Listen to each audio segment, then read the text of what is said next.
Assalamualaikum warahmatullahi wabarakatuh. Perkenalkan, nama saya Nur Fadila Putri Saleha.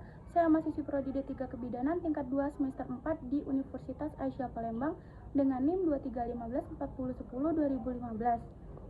Di sini saya akan membuat video tentang deteksi dini tumbuh kembang anak dari mulai usia 6 bulan hingga prasekolah, yaitu 72 bulan. Menyaksikan!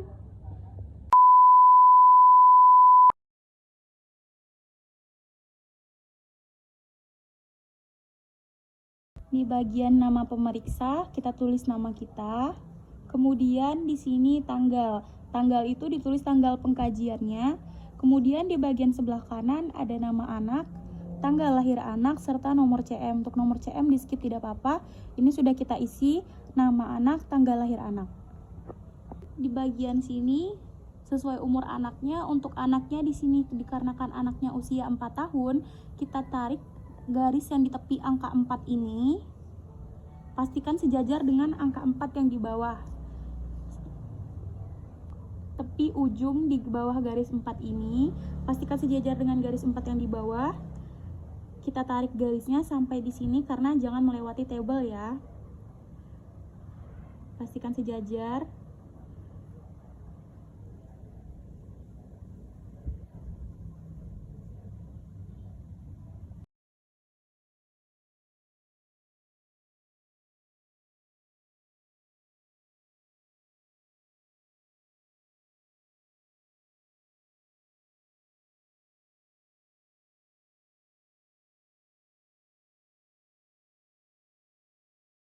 Di bagian adaptif, motorik halus, kita ambil contoh, mencontoh, lalu ditirukan. Kemudian di bagian personal atau sosial, kita ambil contoh, meminum dengan cangkir.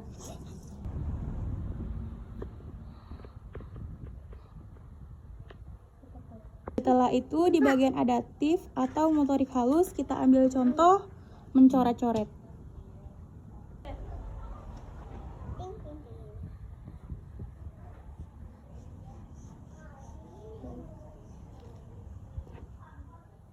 Selanjutnya di motorik bahasa, kita ambil contoh menyebut 3 gambar.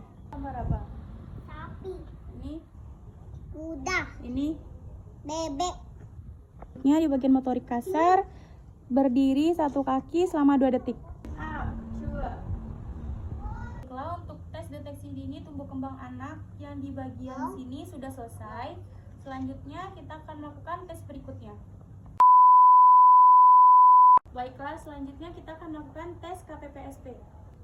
Untuk anak usia 48 bulan, yang pertama yaitu dapatkah anak mengayuh sepeda roda 3 sejauh sedikitnya 3 meter?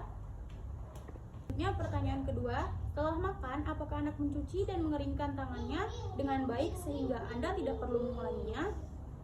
Yang ketiga, suruh anak berdiri 1 kaki tanpa berpegangan.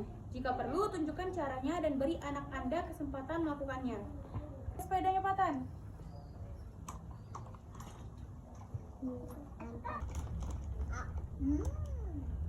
Lagi. Yang bagus saja.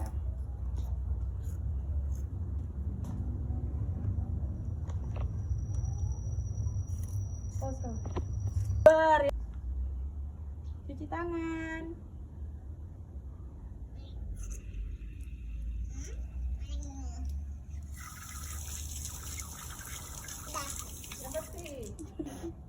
Nenek nih. Oke, terus sih. Lompat. Balik lagi. Iya. Jeng jeng jeng jeng jeng jeng. Gambar macam ini. Gambar di sini. Ini.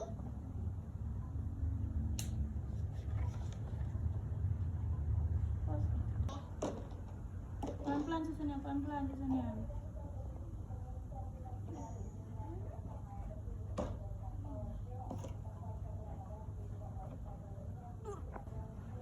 Wow. 4, 5, 6, 7, 8, 9, 10.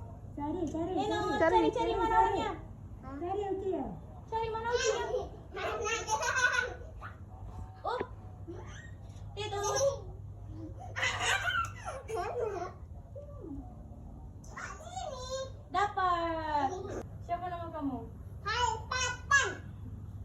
Baiklah Bu, dengan Ibu siapa? Istiana. Baiklah Bu, sebelumnya saya di sini izin bertanya mengenai tentang formulir deteksi dini atau biasa disebut GPPH dan kuesioner masalah mental emosional anak atau KMEE. Fungsinya untuk mendeteksi tumbuh kembang anak Ibu ya Bu. Apakah anak Anda sering sekali terlihat marah tanpa sebab yang jelas?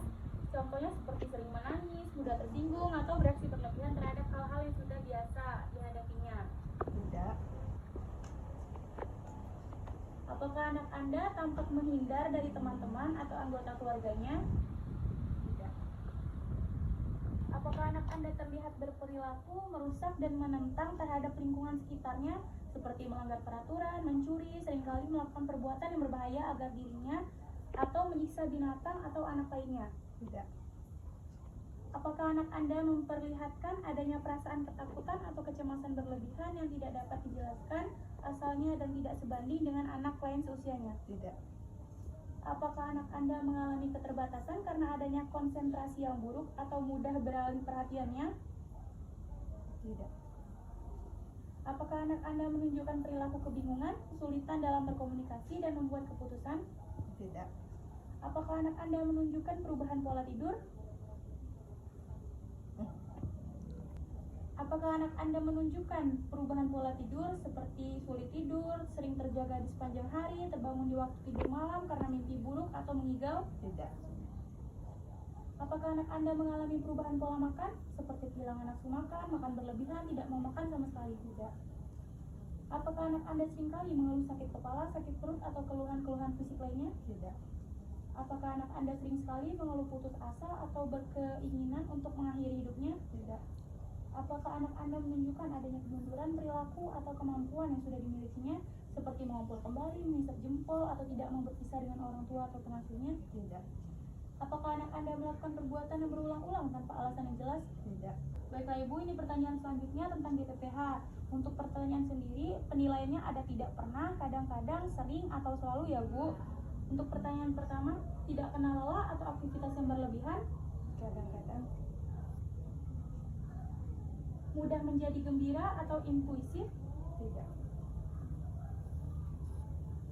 Mengganggu anak-anak lain? Tidak. Gagal menyelesaikan kegiatan yang telah dimulai atau rentang perhatian pendek? Kadang-kadang. Menggerak-gerakkan anggota badan atau kepala secara terus-menerus? Tidak. Kurang perhatian atau mudah teralihkan? Tidak. Permintaannya harus segera dipenuhi, mudah menjadi frustasi? Tidak. Sering dan mudah menangis? Kadang-kadang. Suasana hatinya mudah berubah dengan cepat dan drastis? Tidak. Ledakan kekesalan, tingkah laku eksplosif dan tak terduga? Tidak. Ini macam mana Patan ini? Ini. Teng. Tada. Ya. Nah, ini macam mana ini? Ini. Nah, ini macam mana? Ini. Nah, baiklah untuk yang pertama, minum dengan cangkir karena dia bisa dan umurnya sudah lewat. Karena umurnya sudah 4 tahun dan ini di usia sebelumnya dan dia sudah bisa, berarti dia P. Di sini kita tulis P yang artinya bisa, di sebelah kanannya kita tulis N yang artinya normal. Baiklah, selanjutnya ini ada mencontoh lalu ditirukan. Untuk ini sudah dicoba tadi dan di sini usianya Baiklah, untuk di sini karena kita coba sebelum umurnya, kemudian kita tes coba, yaitu mencontohkan kemudian ditirukan sama anaknya sudah bisa, dan usia anaknya 4 tahun, kemudian anaknya sudah bisa, padahal ini untuk usia 5 tahun ke atas.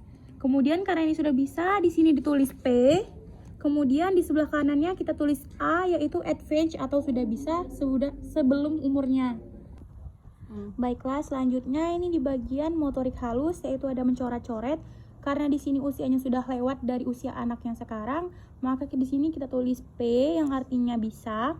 Di sini kita tulis N di sebelah kanan ya. Baiklah, selanjutnya kita ambil di bahasa. Bagian bahasa kita ambil di menyebutkan 4 warna. Di sini dia bisa, berarti kita tulis P. Dan karena ini garis hitamnya belum menyentuh garis hijau atau belum menyentuh kotak hijau, maka nilainya yaitu normal. Kemudian di bagian motorik kasarnya, kita ambil di berdiri satu kaki selama 2 detik. Karena garis hijaunya belum menyentuh garis hitam, maka nilainya dia normal. Di sini kita tulis P. Di sebelah kanannya kita tulis normal. Kemudian di bagian bahasa kita ambil menyebutkan 4 gambar, dan karena ini belum menyentuh garis hitam lagi, berarti nilainya karena anaknya bisa kita tulis P, nilainya normal. Baiklah, untuk video tentang pertanyaan sesuai umur dan kemampuan anak sudah selesai, dan ini hasil dari pertanyaan yang sudah diujikan tadi.